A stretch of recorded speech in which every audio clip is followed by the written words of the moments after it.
Sorry mga anak ha. Sorry sa mga pagkukulang ko. Sorry dahil lumalaki kayo na wala ako sa tabi niyo. Sorry dahil lumalaki kayo na hindi niyo maramdaman yung pagmamahal ko bilang ina niyo.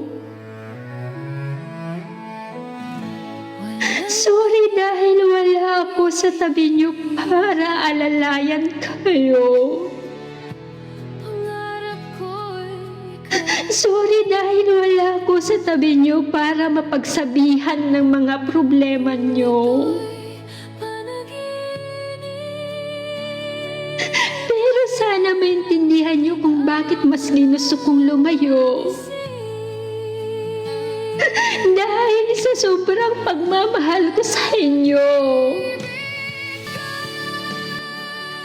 Kaya kong isakripisyo ang buhay ko, maibigay ko lang lahat ng mga pangangailangan niyo.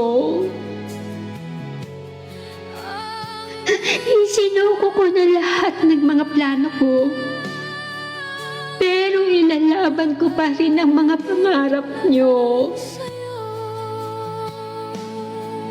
Kaya gagawin ko ang lahat hanggang sa matupad ninyo ang mga pangarap niyo. Kahit alam ko sa sarili ko na ang kapalit nito ay ang pangungulila ko sa inyo.